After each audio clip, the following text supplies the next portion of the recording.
Hello everyone, this is Kona, and thank you for tuning in for another TF2 commentary. Now in this video I wanted to talk about going vertical in TF2, and this all spawned from a discussion that I had with my brother Snape. Now we were talking about rocket jumping in TF2 and how rocket jumping is just so much fun.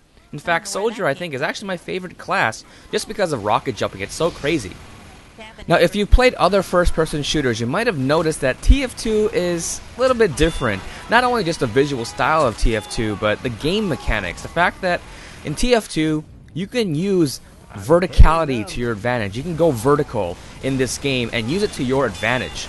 In most other games, you're kind of fighting on the same playing field, the same height. You don't have to look up too much. But in TF2, if you don't look up, you might actually get bombed in by a soldier or demoman or something. And I think that makes TF2 a lot more fun to play. Now, my brother and I were talking about whether rocket jumping has advantages in public servers. Now, if you watch competitive TF2, you know that rocket jumping obviously has its advantages in competitive play. But we wanted to know, well, is it worth it to rocket jump in a public server? And let me tell you, I think the answer is yes after playing a whole bunch of times. What's really funny though is that you don't see a whole lot of people rocket jumping in public servers. You see soldiers jumping, and at least they do realize that soldiers, they gain the most when they have a height advantage over the enemy, because for the rockets to be effective, you kind of have to be above the enemy and use the blast damage. Now, the reason why I think rocket jumping is so effective on public servers, and this is my theory on this, is that when you rocket jump as a soldier, you get free shots on the enemy. You know, when the enemy, they see you up in the air, they can't really do anything against you unless they air shot you or snipe you from the air, which is really tough to do. Which means when you're playing as a soldier and you rocket jump, you get about 1 to 2 free shots on them, and they can't do anything. They have to take it. Now, it is pretty difficult to try and hit someone when you're rocket jumping really high in the air.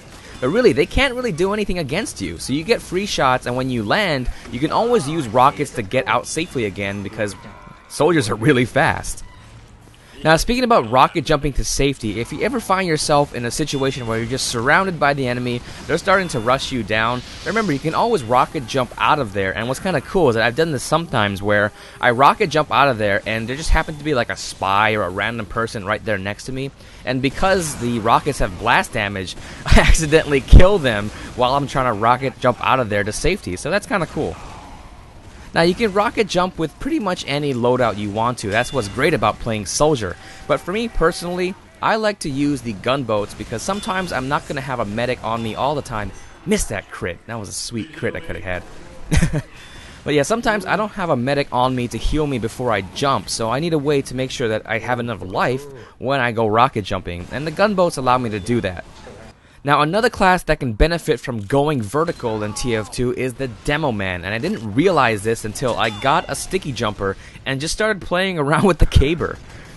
Now, the demoman is the fastest class in the game if you use something like the sticky bomb launcher. Here I'm actually using the sticky jumper because I was just fooling around. By the way, I forgot that I had 1 health, and oh, there we go. I tried to land on that health pack. But yeah, here you can actually see how fast the demoman is. All I have to do is lay 2 stickies down, and I'm right here next to the cart, super fast. Now, because the demoman is so fast in the air, some people might not actually look up and see you, which means you can get around them and behind them, and they didn't really stand a chance, especially with the caber. The caber it's a pretty cheap weapon, now that I think about it. It's actually a pretty cheap weapon because once you sticky bomb in, it's pretty much a one-hit KO on most classes, so they really don't stand a chance. Now, since I was kind of fooling around with the sticky jumper plus caber, I didn't really get to explore the different possibilities of combining the sticky jumper with something like a grenade launcher or a lock and load. Because let's say you didn't have the caber, you didn't have that one-hit KO, kamikaze kind of technique. Well, you can actually maybe use a sticky bomb launcher to get behind the enemy and then use your grenade launcher to kind of finish him off. Surprise! Poor engineer.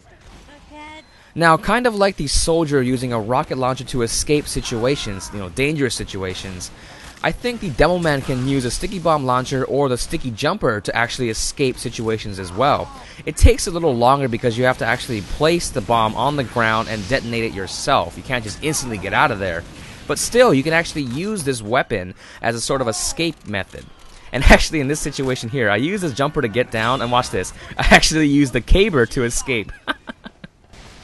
Now this idea of sticky jumping is also really useful if you want to catch up with someone or chase someone down. In this case, I'm trying to actually help out a spy in there because I think I saw one of my friendly spies take out this sentry nest. So I know he's getting attacked here. I go in and help.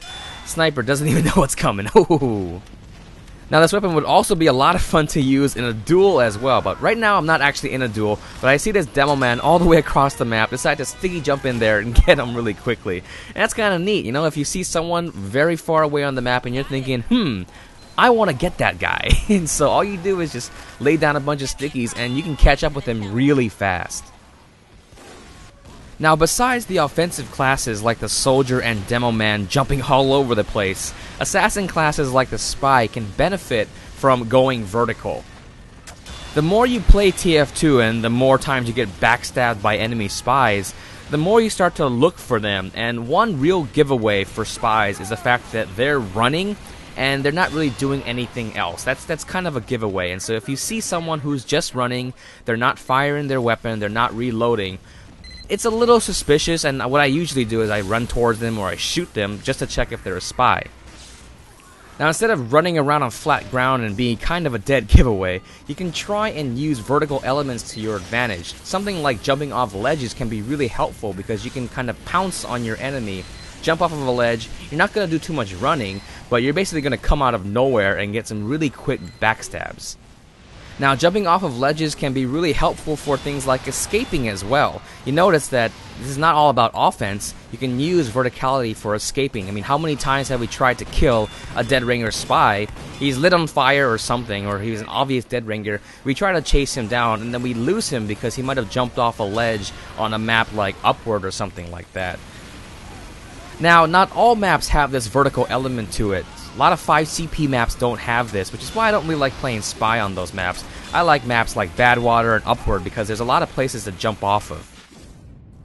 Now, there are a lot of classes and loadout combinations that allow you to go vertical in TF2. But my question for you guys is, which is your favorite loadout and class for going vertical? Let me know in the comments below. So I hope you enjoyed this video. Thank you very much for watching, and have a nice day.